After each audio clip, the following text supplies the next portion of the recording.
like a really nice hayride. No, not that, but he deserves more credit than a hayride.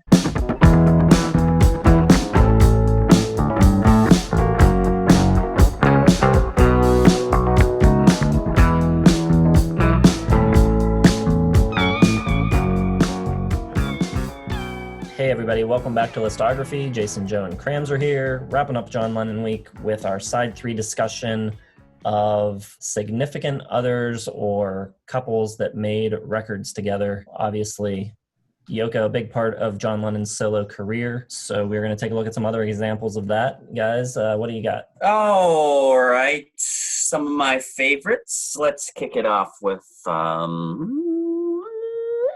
Sonic Youth. Thurston Moore, Kim Gordon. Let's go with the Cashes, Johnny and June.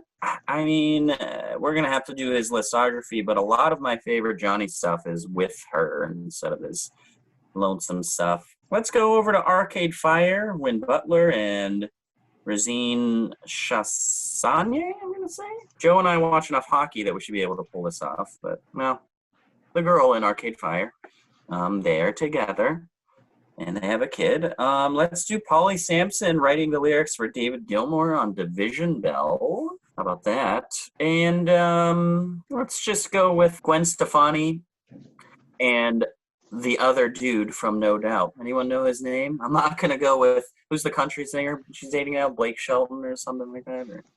Name's Tony something, I think. Tony Canal, I believe. Yeah, that's it. Tony Canal and Gwen Stefani from No Doubt. And in a very Fleetwood Mac-esque move, they, in the video for Don't Speak, they like covered their animosity towards each other. It was really weird. But yeah, that's what I've got. Is John and Yoko the most famous? Probably, especially because people think she broke up the Beatles. I got Richard and Linda Thompson, which you don't often see the co-billing, but they were, I can't remember when they broke up, but at some point during their career together, they also broke up. So that always adds a little extra spice to it. Of course, you got Paul and Linda in Wings and solo. Interesting how they mirrored John and Yoko and kind of had the same thing going on throughout Paul's solo career. How about Delaney and Bonnie from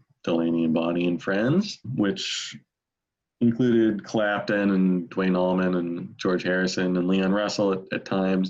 I don't think a lot of people know too much about them, but they did write Superstar, which was later covered by the Carpenters and later covered by Sonic Youth. So there you go, a little thread that weaves them all together. You also got the famous and infamous Ike and Tina Turner. It was a pretty tempestuous relationship right there. And then someone we just did, Joni Mitchell and Larry Klein, who worked on a bunch of records together, although he did, bass and production, so not quite as much as John and Yoko and Paul and Linda sort of, they shared billing, but plenty of people end up in bands and fall in love and get married after the fact as well. It's not always, the relationship doesn't always come first, so that's what I got. Really surprised that you didn't mention ABBA, Jeff.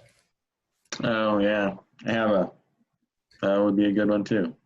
I had to leave something for you, Jason. You guys took a lot of mine, so I'm left with a largely 80s collection of artists. I've got Pat Benatar and her career-long guitarist, Neil Giraldo. I think they got married somewhere in the early 80s.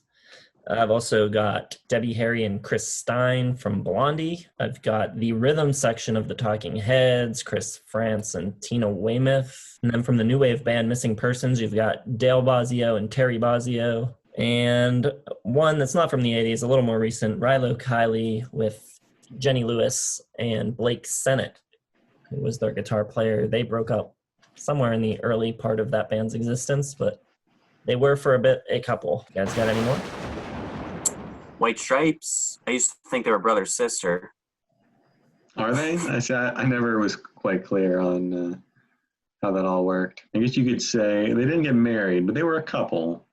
Kate Bush and Del Palmer were an item worked on Hounds of Love and possibly The Sensual World and maybe even further than that. Now, this isn't quite a traditional one because I don't think she's quite at the level of a Yoko Ono, but Bruce and Patty Scialpa Bruce Springsteen and the E Street Band. They are married currently.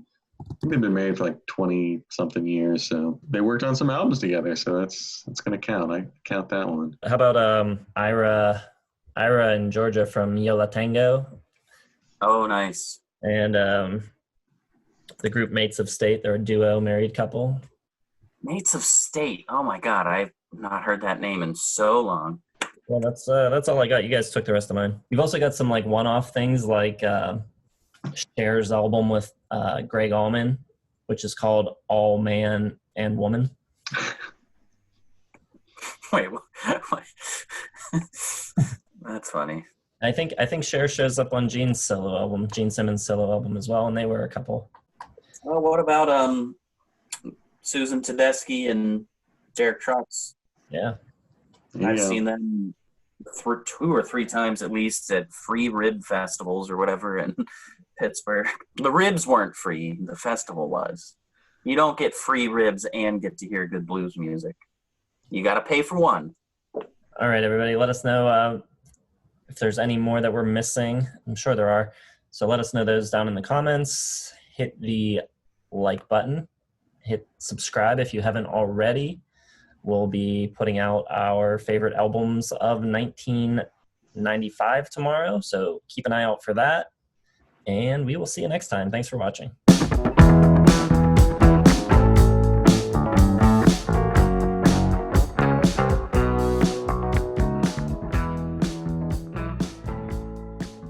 I should have said Prince and everyone.